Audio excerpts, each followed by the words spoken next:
আমরা যুক্তরাষ্ট্র থেকে পা রেখেছি ক্যারিবীয় দ্বীপপুঞ্জে এবং আমরা এই মুহূর্তে রয়েছি সেন্ট ভিনসেন্ট, যেখানে বাংলাদেশ দল তাদের গ্রুপ পর্বে শেষ দুটি ম্যাচ খেলবে এবং এখানেই বাংলাদেশ দলের ভাগ্য নির্ধারণ হবে শেষ পর্যন্ত তারা সুপার 8-এ যেতে পারবে কিনা। তবে একটা ইন্টারেস্টিং ব্যাপার হলো, আমরা বিমানে দেখা হচ্ছিল এই বাংলাদেশি ভাইয়ের সঙ্গে, বাংলাদেশের জার্সি পরে তিনি ট্রিনিদাদ অ্যান্ড টোবাগো থেকে এসেছেন বাংলাদেশ দলকে সমর্থন দিতে সেন্ট ভিনসেন্টে।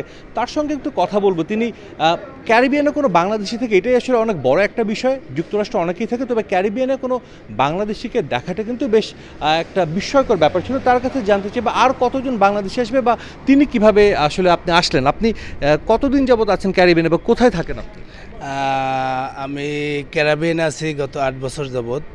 আর 2016 সালের অগস্টে এই দেশে আসছি।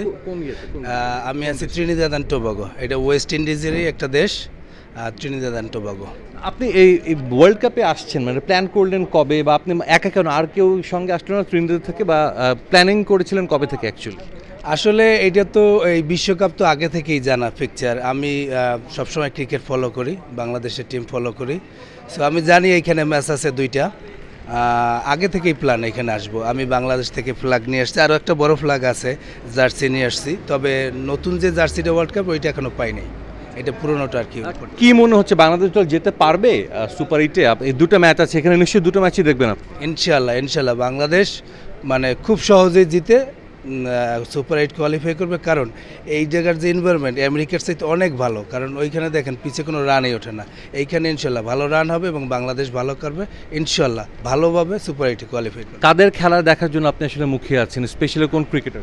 আসলে ওরকম কোনো নাই, কিন্তু 11 জনকে আমার ভালো লাগে। সো আমি দেশের জন্য আসছি, দেশকে সাপোর্ট করার জন্য আসছি। আমি চাই 11 জনই ভালো পারফর্ম করুক। সবার প্রত্যাশা সেটাই যে বাংলাদেশ ক্রিকেট দল বিশ্বের যে প্রান্তে খেলে, আপনি একজন হলেও লাল সবুজ জার্সি বাংলাদেশের এই পতাকা গায়ে কাউকে না কাউকে দেখবেন, এবং সেটা অব্যাহত রয়েছে এই সেন্ট ভিনসেন্টে। খেলা আগামীকাল, তার আগেই সমর্থক এসে হাজির। আমরা জানি না আরও কেউ আসবে কিনা, নিশ্চয়ই আসবে, এবং বাংলাদেশ ক্রিকেটের চালিকা শক্তি কিন্তু এই সমর্থকরা। নিশ্চিতভাবেই এই সমর্থক সহ অন্য যারা আসবেন তাদের হতাশ করবে না নাজমুল হোসেন শান্তর দল। সেন্ট ভিনসেন্ট থেকে সাজিদ মুস্তাহিদ, সময় সংবাদ।